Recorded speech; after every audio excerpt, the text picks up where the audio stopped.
అప్పుడే నేను ఒకటే ఆలోచించాను, అయ్యో నన్ను నమ్మారు ఎంతోమంది డోనర్స్, జస్ట్ హిమజాని నమ్మి చాలామంది సపోర్ట్ చేశారు. వాళ్ళు సపోర్ట్ చేసినందుకు నేను ట్రీట్మెంట్ ఇప్పించగలిగాను. పాప సక్సెస్ఫుల్గా పాప బ్రతికింది. కానీ ఈ చిన్న కారణంతో తను చనిపోయింది.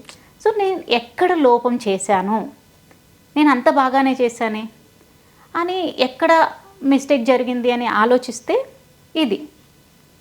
సో అప్పుడు పెద్దగా ఉండేది, చాలా పెద్దగా ఉండేది హెయిర్.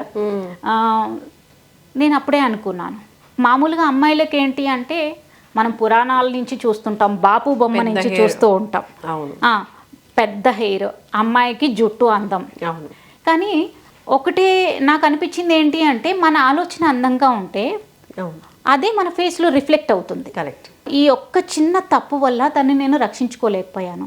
ఇలాంటి తప్పు మళ్ళీ పునరావృతం కాకూడదు, రిపీట్ అవ్వద్దు అని చెప్పేసి నేనేం చేశానంటే ఫస్ట్ టైం డొనేట్ చేశాను. ఫస్ట్ టైం డొనేట్ చేసినప్పుడు మా పేరెంట్స్ అన్నారు, సరే కొంచెం కదా పర్లేదులే, ఓకే పేరెంట్స్ యాక్సెప్ట్ చేశారు, ఫ్యామిలీ మెంబర్స్ అంతా ఓకే చెప్పారు.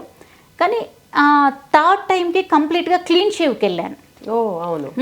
క్లీన్ షేవ్కి ఎందుకు వెళ్ళాను అంటే చాలామంది జుట్టు లేకపోతే అమ్మాయి కాదు. మనం చాలా మోడల్స్ని చూస్తూ ఉంటాం, వాళ్ళు చాలా మంది కూడా ఇలా కటింగ్లోనే కనిపిస్తూ ఉంటారు. కానీ మన ఇండియా భారతీయ సంప్రదాయాల్లోకి వచ్చేసరికి అమ్మాయి నిండుగా ఉండాలి, జుట్టుతో ఉండాలి.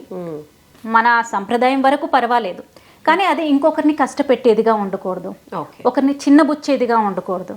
ఆ ఆలోచనని ఆ ఆలోచన నుంచి ఇంకొకరిని ఇన్స్పైర్ చేయడానికి ఇదే హెయిర్ స్టైల్ మెయింటైన్ చేస్తున్నాను, just to motivate cancer victims.